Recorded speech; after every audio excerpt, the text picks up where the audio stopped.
नमस्कार, मैं डॉक्टर धर्मेंद्र चौधरी आप सभी का हिंदी ज्ञान मंच में स्वागत करता हूं। आज हम लोग इस वीडियो में वचन के बारे में चर्चा करेंगे। वचन को अंग्रेजी में नंबर्स कहते हैं, लेकिन यदि हम इसके अर्थ को देखेंगे तो ये वचन शब्द आया है संख्या वचन से। इस संख्या वचन को ही संक्षेप में वचन कहा जाता है। तो इसमें दो शब्द है, संख्या और वचन। तो वचन का अर्थ होता है कहना, यानी जो संख्या के बारे में कहता है उसे वचन कहते हैं। मैं यहां एक वाक्य लिख रहा हूं, जैसे बड़ा लड़का दिन भर यहां खेलता है। इसी को मैं यहां लिख रहा हूं कि बड़े लड़के यहां खेलते हैं। अगर हम इन दोनों वाक्यों को देखेंगे तो यहां बड़ा लड़का और खेलता है हमें संख्या के बारे में बता रहा है कि यहां पर एक लड़का है। लेकिन जब हम यहां देखेंगे लड़के में तो यहां पर एकाधिक लड़के हैं, यानी यहां भी संख्या के बारे में पता चल रहा है। तो ये शब्द हमें संख्या के बारे में बता रहे हैं। लेकिन कुछ शब्द यहां पर हैं, दिन भर, यहां, इन शब्दों से किसी प्रकार की संख्या का पता नहीं चलता है। तो ये है संज्ञा, ये विशेषण और यह है क्रिया। यानी संख्या का बोध हमें संज्ञा, विशेषण, क्रिया और सर्वनाम से होता है। यानी इन शब्दों के रूप से ही संख्या का पता चलता है, और ये चारों विकारी शब्द हैं। संज्ञा, सर्वनाम, विशेषण और क्रिया चारों विकारी शब्द हैं, और यही शब्द रूप हमें बताते हैं कि इसमें एक है या अनेक है। तो वचन की परिभाषा हम यहां लिखेंगे कि शब्द के जिस रूप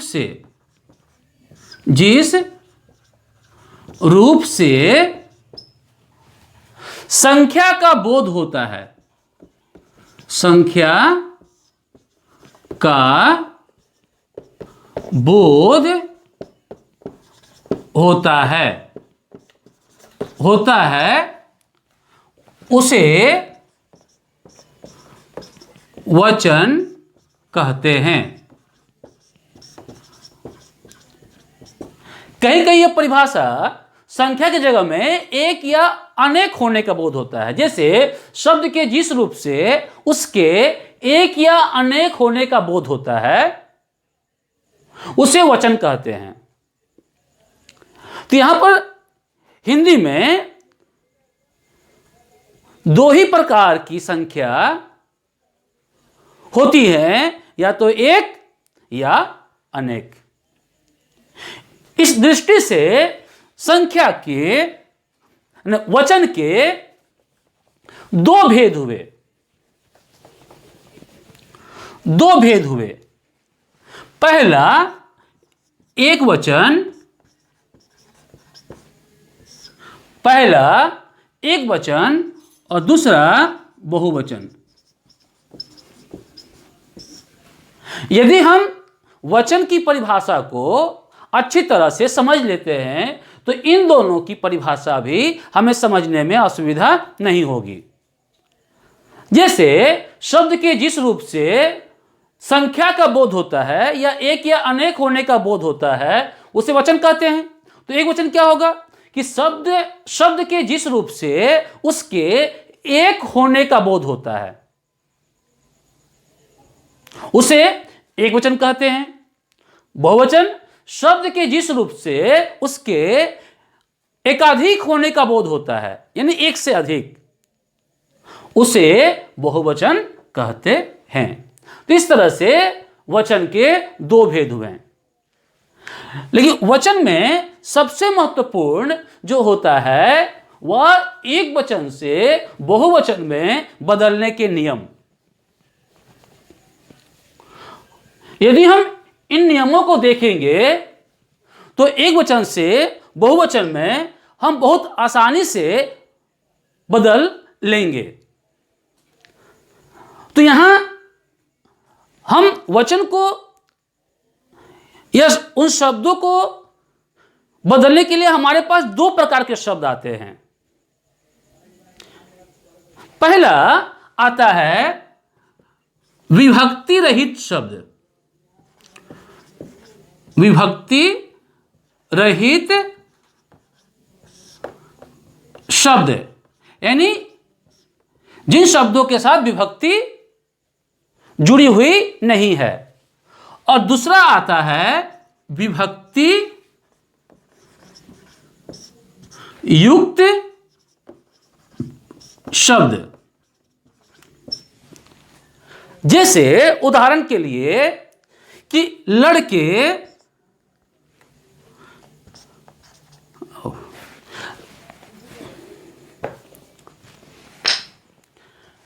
लड़के खेल रहे हैं। दूसरा है लड़कों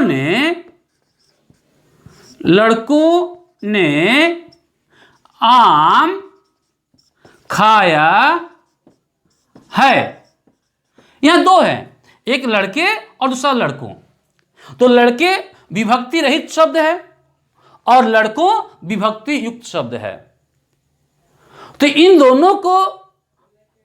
दोनों शब्दों को बहुवचन बनाने के नियम अलग हैं।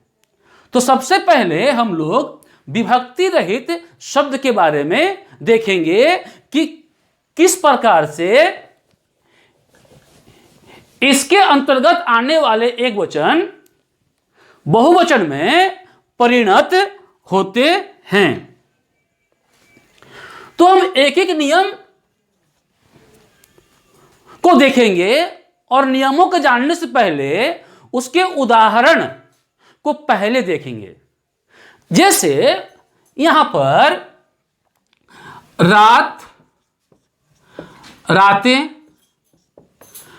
बात, बातें, सड़क, सड़क, सड़कें। यहां मैंने कुछ शब्द लिखे, रात, रातें, बात, बातें, सड़क, सड़कें। रात, बात और सड़क एक वचन शब्द है और इसका बहुवचन हुआ रातें, बातें और सड़कें। यदि इन शब्दों को हम ध्यान से देखेंगे तो ये सभी अ से समाप्त होने वाले शब्द हैं। जैसे रात में अंत में अ, बात में अ, सड़क में अ, यानी ऐसे शब्दों को कहते हैं अकारांत। अकारांत यानी जिन वर्णों से शब्द अंत होते हैं उसके अनुसार ही उस शब्द को कहा जाता है। यदि अ से खत्म हो रहा तो अकारांत, आ से खत्म होने पर आकारांत, ई से खत्म होने पर ईकारांत। तो ये अकारांत शब्द हैं। दूसरे कि ये रात, बात, सड़क, ये सभी स्त्रीलिंग शब्द हैं। स्त्रीलिंग शब्द हैं, यानी स्त्रीलिंग अकारांत, स्त्रीलिंग अकारांत ये शब्द हैं। और स्त्रीलिंग अकारांत शब्द को जब हम बहुवचन बना रहे हैं तो क्या कर रहे हैं, इस अकारांत की जगह में, अ की जगह में हम प्रयोग कर रहे हैं ए का। अ की जगह में ए का प्रयोग कर रहे हैं। जैसे रात, तो अ हटाकर हमने ए लगाया तो रातें बना। बात में अ हटाया ए लगाया तो बातें बना। सड़क में अ हटाकर ए लगाया तो सड़कें बना। उसी तरह से बहन, बहनें, पुस्तक, पुस्तकें। तो इसका नियम क्या होगा कि स्त्रीलिंग अकारांत शब्द को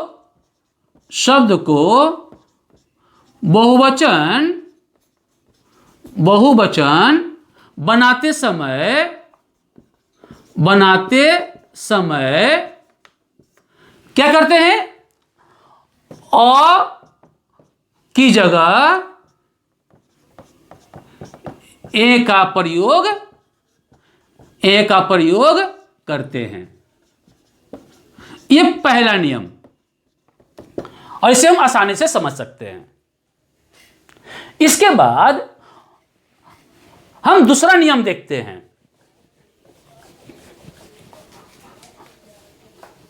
दूसरे नियम में, या दूसरे नियम के लिए मैं कुछ शब्द लिखता हूं। जैसे माला, शाखा, माला, शाखा। अगर ये दो शब्द देखते हैं तो माला का बहुवचन मालाएं और शाखा का बहुवचन शाखाएं। ये दो, और देखेंगे तो ये आकारांत शब्द हैं और माला और शाखा स्त्रीलिंग शब्द है। यानी आकारांत स्त्रीलिंग शब्द जो दूसरा नियम आ रहा है, आकारांत स्त्रीलिंग शब्द हैं ये। तो आकारांत स्त्रीलिंग शब्द को हम बहुवचन बनाने के लिए क्या कर रहे हैं, तो आ के बाद हम लोग ए को जोड़ दे रहे हैं। शब्द को बहुवचन बनाने के लिए, बहुवचन बनाने के लिए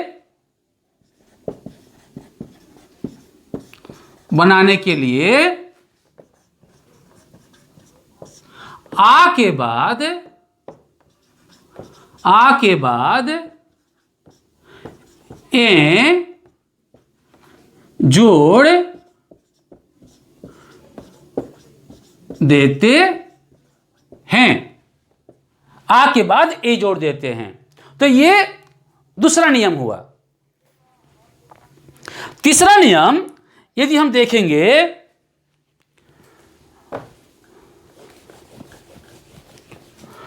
तीसरा नियम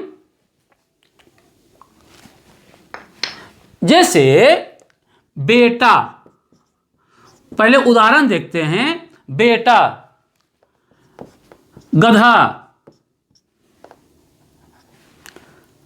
बेटा, गधा, कपड़ा, बच्चा। ये कुछ उदाहरण लेते हैं और इसका जब बहुवचन बनाते हैं तो बेटा का बेटे, गधा का गधे, कपड़ा का कपड़े, बच्चा का बच्चे। ये सभी शब्द पुल्लिंग शब्द हैं, पुल्लिंग शब्द हैं और आकारांत हैं। आ से खत्म हो रहा है। आकारांत पुल्लिंग शब्द, आकारांत पुल्लिंग शब्द,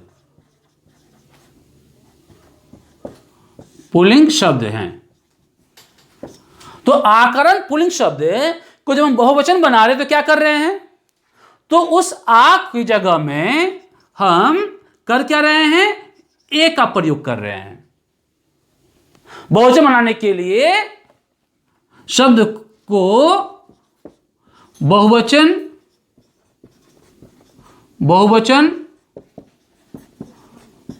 बनाने के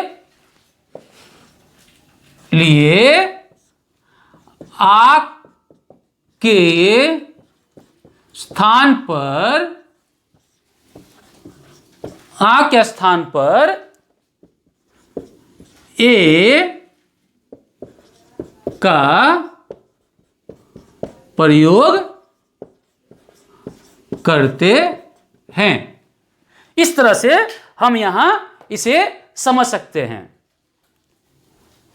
भतीजा का भतीजे। लेकिन कुछ आकारांत पुल्लिंग शब्द ऐसे होते हैं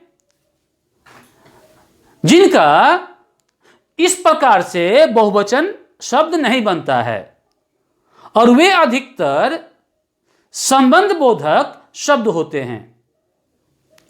जैसे यहां पर बेटा है,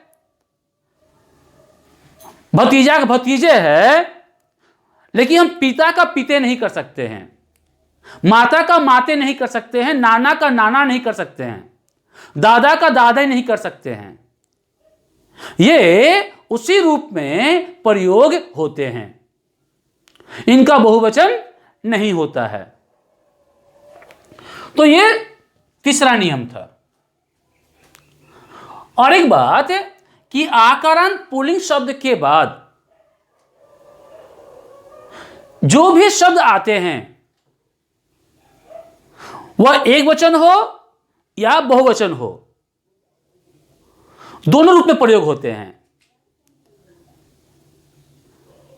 जैसे घर उसी रूप में, मुनि उसी रूप में, इनका हम विभक्ति रहित बहुवचन नहीं बना सकते हैं। साधु उसी रूप में। तो इस बात का हमें यहां ध्यान रखना चाहिए। चौथा नियम हम देखेंगे,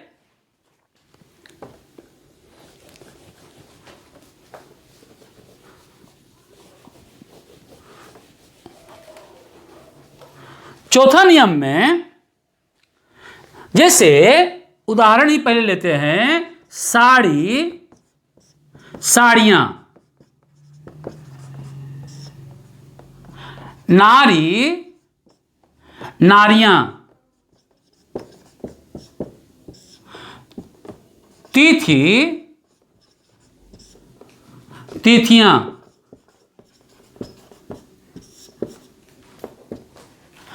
रीति रीतियां।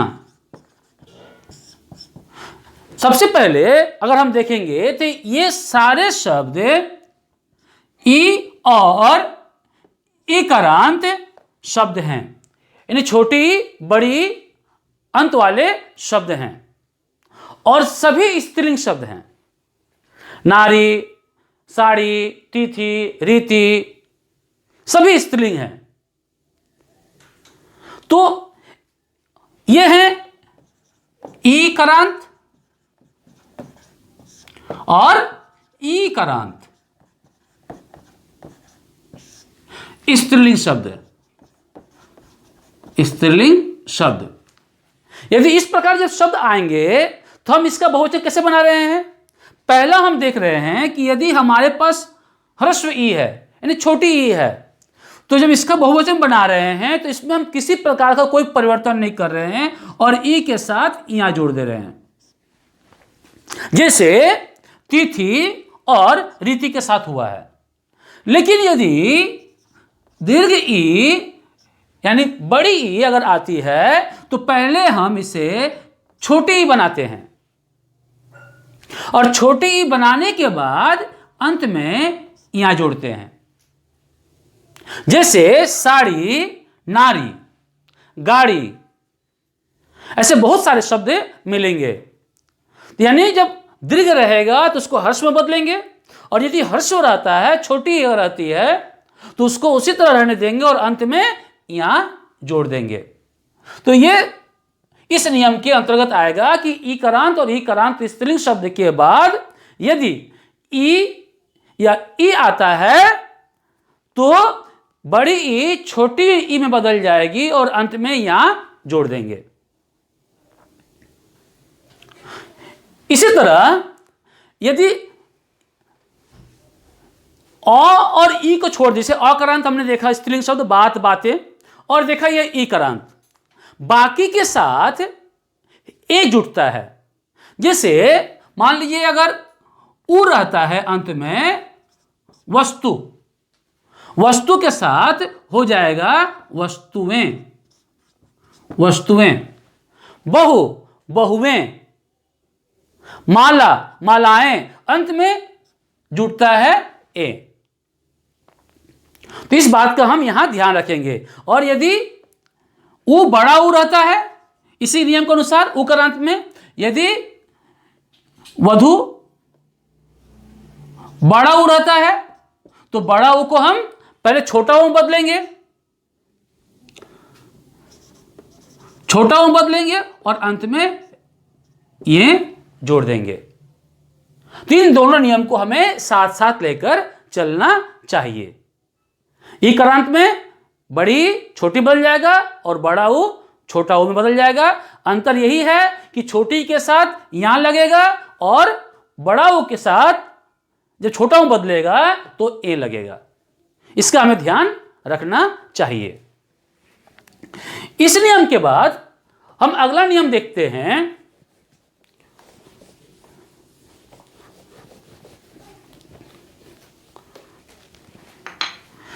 जैसे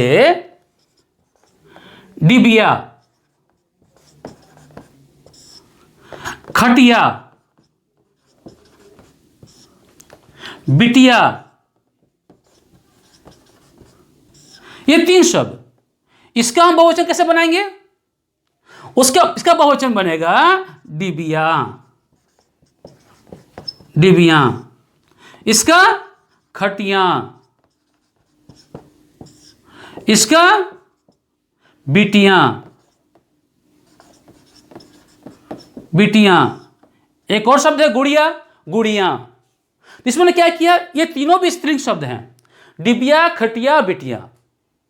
और ये जो हैं स्त्रीलिंग होते हुए भी याकारांत हैं, याकारांत शब्द, यानी इन शब्दों के अंत में या आता है। और जब या आएगा तो इनका बहुवचन बनाने के लिए हम क्या करेंगे, या के साथ ऊपर अनुनासिक जोड़ देंगे। इसलिए यहां हमने सबके साथ अनुनासिक जोड़ा है, डिबिया, खटिया, बिटिया। तो एक नियम यह हुआ। एक और नियम विभक्ति रहित शब्द के साथ आता है, जो हम बहुवचन बनाते समय प्रयोग करते हैं। जैसे शिक्षक गण, मुनि वृंद, भक्त जन, मजदूर, मजदूर वर्ग,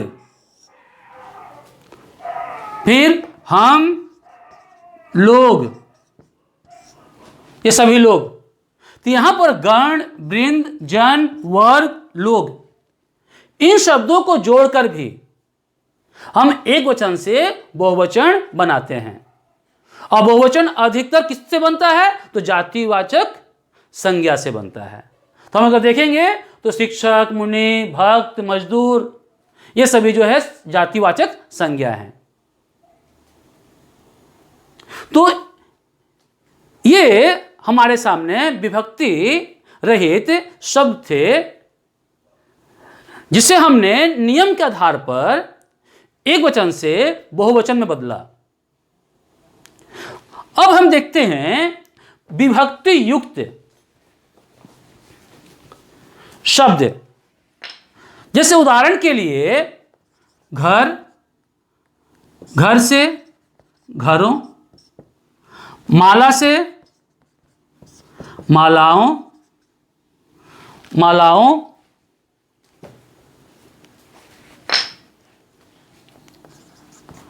मालाओं, साधु से साधुओं, बहू से बहुओं, बहू से बहुओं, ठीक। फिर जौ से जौओं, चौबे से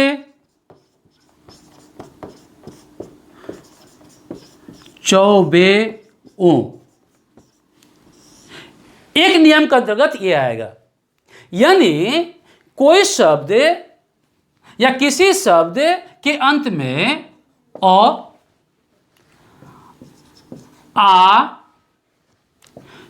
ई यहां नहीं, ई दूसरे नियम के अंतर्गत जाएगा। उ, ए और औ, यानी कोई शब्द इनसे खत्म होता है, इन वर्णों के अंत में आने से खत्म होता है, तो ऐसे शब्दों को विभक्ति के साथ विभक्ति युक्त करने के लिए हम अंत में ओ जोड़ेंगे। जैसे घर, घर में है र, घरों, रात, रातों, बात, बातों। जैसे है माला, मालाओं, माता, माताओं, शाखा, शाखाओं। यानी इसमें जैसे विभक्ति जुड़ेगी ये ओ के साथ बहुवचन का रूप बन जाएगा। जैसे साधु के साथ साधुओं, यहां बिंदु देना नहीं भूलेंगे। बहु, बड़ा ऊ है, बहुओं, वधुओं, जौ, जौओं, चौबे, चौबों। तो ये एक नियम हुआ। दूसरा नियम, जैसे कि मैंने दिखाया था ई और ई को लेकर, यदि कोई भी शब्द ई या ई, छोटी या बड़ी या ह्रस्व ई या दीर्घ ई से खत्म होता है और विभक्ति के साथ रहता है, तो अंत में हम क्या जोड़ेंगे? यों।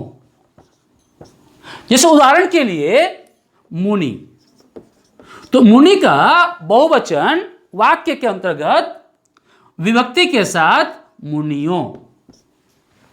तिथि, तिथि, तिथियों, तिथियों। इस तरह के साड़ी,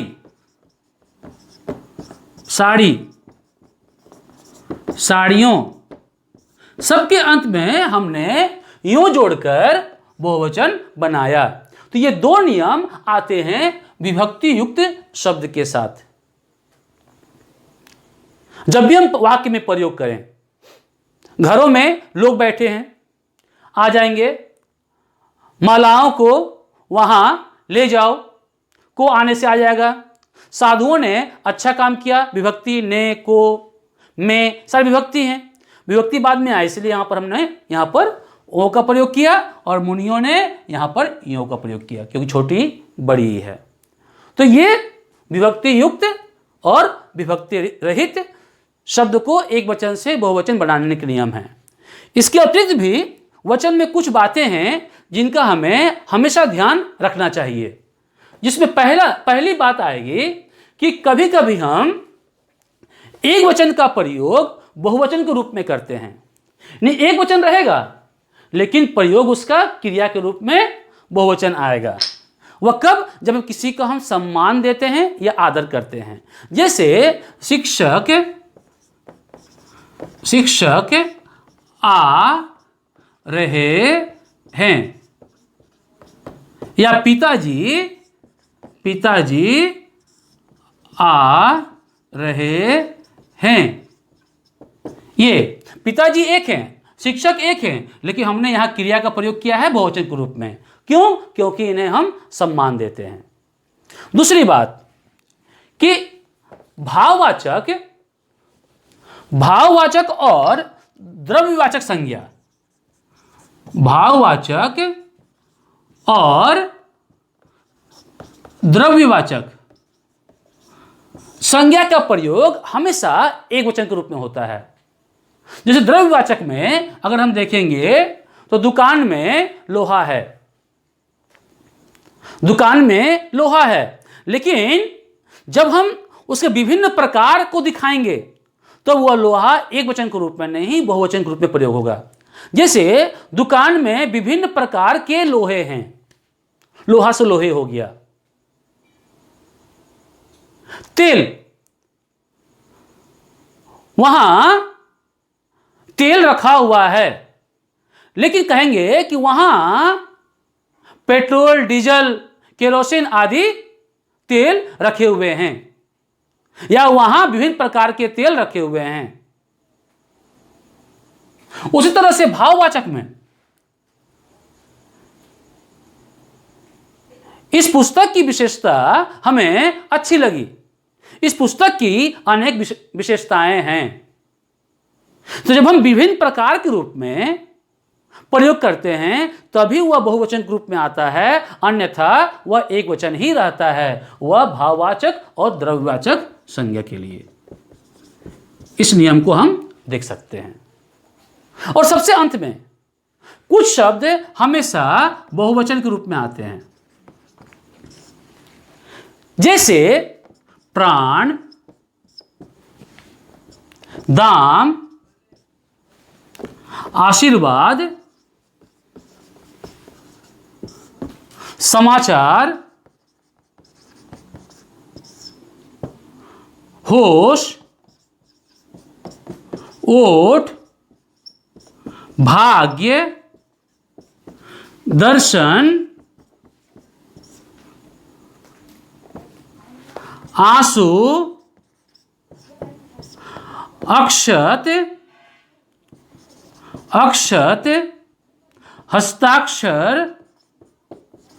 हस्ताक्षर इत्यादि। ये शब्द हमेशा बहुवचन के रूप में आएंगे।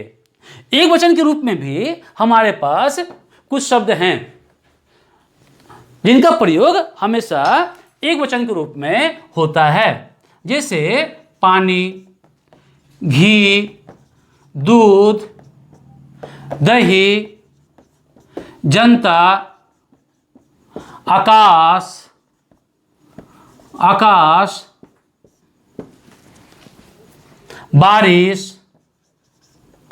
बारिश आदि। ये सभी एक वचन के रूप में।